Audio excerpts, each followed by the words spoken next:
Hi, I'm back again. I'm doing another review, and it's been a while, almost a year, so I might as well do another one, right? And this time I'm going to do a movie. It's going to be The Amazing Spider-Man 2, and I really like this movie.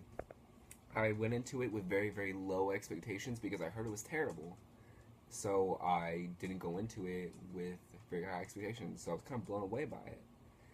And yeah, I just thought it was really good at, so I'll just get into it. It starts out with Peter fighting Rhino, but he's not Rhino yet. Paul Giamatti, he's not Rhino. So I was like, wait, why is this happening? Where's Rhino? Why is he not in that suit that I saw him in the previews? What's going on?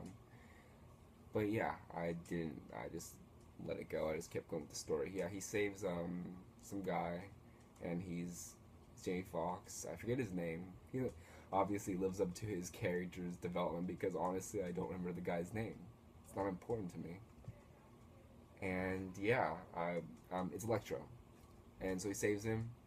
And then yeah, so the chemistry between Peter and Gwen Stacy is really good in this movie because it was more believable than Tobey Maguire and the Kirsten Dunst story. I don't know. For some reason, I felt like they just didn't connect. They just didn't have that much of a thing. I know everyone's saying that this new love story is better, and I kind of agree. I hate to be on the bad wagon, but that it is better. I do like it a lot more than the other one, and so yeah, I'll go along with it. But yeah, they break up because Peter is living this life of like villainy. People, not villainy, but people are just trying to like, yeah, they're just trying to like have like this like I don't know. You can't be a superhero and have a girlfriend. It just doesn't work. It's gonna like fuck up somehow. So yeah. Um yeah, so we get a new character, Dane DeHaan, who plays Harry Osborn, and yeah, he becomes Green Goblin, but his dad on his deathbed tells him there's this disease and you're gonna have it too, and it's a Green Goblin disease, I guess. I forget the name of it. So yeah, he needs to find this cure, and I feel like the Harry's story is a lot more developed, a lot more reasoning than Electro. I feel like Electro just shouldn't have been in it at all. I feel like his story is so much more relevant. But yeah, that one scene with I really liked is when you finally get Electro. You see his first act where he's just like getting he's frightened, but he's like having this little like scene where he's like, oh, maybe people like actually notice me. It's not good noticing, but they notice him. It's just like we have all those like screens on Times Square. Has this little god like Kanye West like little complex. And he's very immature in his thoughts. I feel like Electro's thoughts are very immature. He has not good motives. That's why he kind of failed as me as a character. But I still enjoy the movie. But yeah, Peter defeats him, and then yeah, he gets sent to jail. But I don't know. I just feel like towards the end of the movie, it actually started to wrap up and be a lot better because Emma Stone is leaving to England because she doesn't want to be with him, not because she doesn't like Peter, but just because she knows it's not right. But then they find out Electro's loose, and Harry teamed up with him to take over the city. And Harry just wants to get back into Oscorp because he got fired or something. He wants to get the Spider-Man to keep him alive. But yeah, Electro just wants to turn the power off and cause chaos, the traditional villain type thing. And I'm glad he got cut off. I'm glad Electro died because Electro just really wasn't that cool of a villain. I just thought Harry was so much better. But yeah, when Harry finally gets the Spider Venom, he turns crazy into this Green Goblin thing. He turns all fucked up. And I really liked that. I thought that was sick. I thought just like, wow, he's actually the character I want to be. Too bad he didn't get enough screen time. But yeah, after Peter defeats Electro with the help of Gwen Stacy, she's there, which is really a bad idea when it comes to fighting villains because something's gonna happen.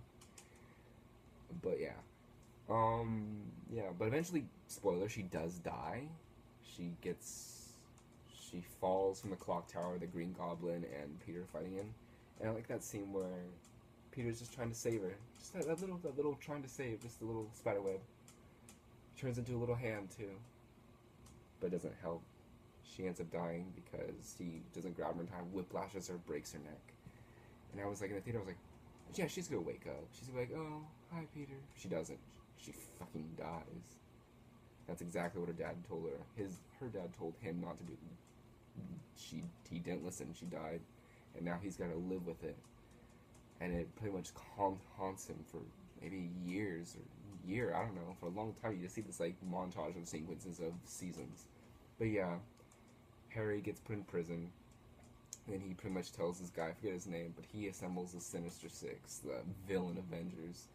He says like, oh well, Spider-Man needs to pay, and we're gonna assemble these villains together. And yeah, one of them is Rhino, and Rhino comes back. Finally, he comes back into the movie, but in his Rhino suit. And yeah, I feel it. Then Peter ends up fighting him. He comes back. He's like, I can't let my life come down. He needs to defend his city. He needs to be the right person. He's the one that people need. And then he just starts fighting Rhino. Throws this little disc at him. I forget what it was. I think it was like those little sewer discs. Throws it. Screen turns black. And then the movie's over. And you just can't wait for another one. You can't wait for a sequel. I can't wait for it. I loved it. And then they played a song. I think it was with Kendrick. I don't know what his name. Some black guy and Alicia Keys. And the song. It was really cool. That was actually really up to date. He did include dubstep in it, which I actually thought it was really like. I thought it was chill. People might hate it, but I liked it. But yeah, I would for sure go see this movie at full price. I did.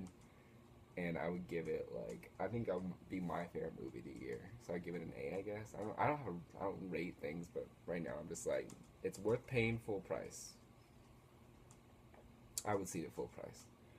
So yeah, that's my review for this movie, and hopefully I have more reviews up soon. And subscribe, comment, thanks, like it, thank you. All right, that's it. Bye.